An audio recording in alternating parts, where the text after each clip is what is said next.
بسم الله اللهم صل على محمد وافتح لي أبواب رحمتك وكف عني أبواب عذابك. الحمد لله الذي بلغ بنا هذا المشهد وجعلنا لذلك أهلا. الحمد لله رب العالمين، والصلاة والسلام على سيد الأولين والآخرين، سيدنا وحبيبنا وقائدنا وقرة أعيننا ونور أبصارنا محمد، طب القلوب ودوائها وعافية الأبدان وشفائها ونور الأبصار وضيائها، سيد الأولين والآخرين، جد الحسنين أبي الزهراء محمد. اللهم صل على سيد أهل الأرض والسماء ومصباح الدنيا وخاتم الأنبياء الحبيب المصطفى. السلام عليك أيها النبي ورحمة الله وبركاته. اللهم صل على محمد وعلى آل محمد. اللهم أعط محمدا الوسيلة والفضيلة والدرجة الرفيعة والمقام المحمود الذي وعدته. اللهم صل على روحه في الأرواح وجسده في الأجساد، كما بلغ رسالاتك وتلا آياتك وصدع بأمرك حتى أتاه اليقين.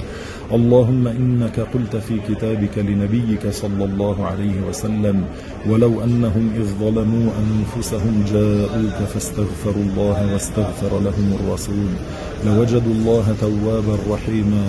وإني يا الله قد أتيت نبيك تائبا مستغفرا، فأسألك أن توجب لي المغفرة كما أوجبتها لمن أتاه في حياته. اللهم إني أتوجه إليك بنبيك محمد النبي الرحمة. يا رسول الله، إني أتوجه بك إلى ربي ليغفر لي ذنوبي. اللهم إني أسألك بحقه أن تغفر لي ذنوبي وأن تشفيني شفاء تاما. السلام عليك يا سيدي يا رسول الله. السلام عليك يا نبي الله. السلام عليك يا خيرة الله. السلام عليك يا خير خلق الله. السلام عليك يا حبيب الله. السلام عليك يا نذير. السلام عليك يا بشير. السلام عليك يا طاهر. السلام عليك يا نبي الرحمة. السلام عليك يا نبي الأمة. السلام عليك يا أبا القاسم يا رسول رب العالمين.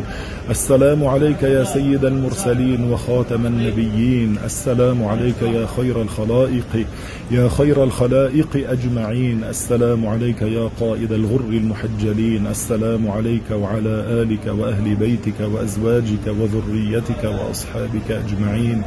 السلام عليك وعلى سائر الأنبياء وجميع عباد الله الصالحين. جزاك الله يا رسول الله عنا خيرا.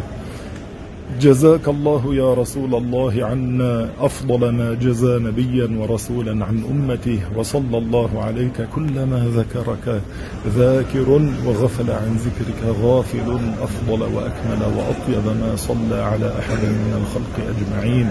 أشهد أن لا إله إلا الله وحده لا شريك له، وأشهد أنك عبده ورسوله وخيرته من خلقه، وأشهد أنك قد بلغت الرسالة وأديت الأمانة ونصحت الأمة وجاهدت في الله حق جهاده. اللهم آته الوسيلة والفضيلة وابعثه مقاما محمودا الذي وعدته، وآته نهاية ما ينبغي أن يسأله السائلون. اللهم صل على محمد عبدك ورسولك النبي الأمي وعلى آل محمد وأزواجه وذريته كما صليت على إبراهيم وعلى آل إبراهيم. السلام عليك يا أبا بكر. السلام عليك يا سيدي يا عمر. السلام عليكم ورحمة الله وبركاته. يا خير من دفنت بالقاع أعظمه، فطاب من طيبهن القاع والأكم.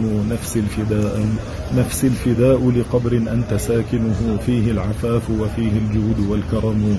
أنت الشفيع الذي ترجى شفاعته عند الصراط إذا ما زلت القدم. وصاحباك فلا أنساهما أبدا، مني السلام عليكم ما جرى القلم.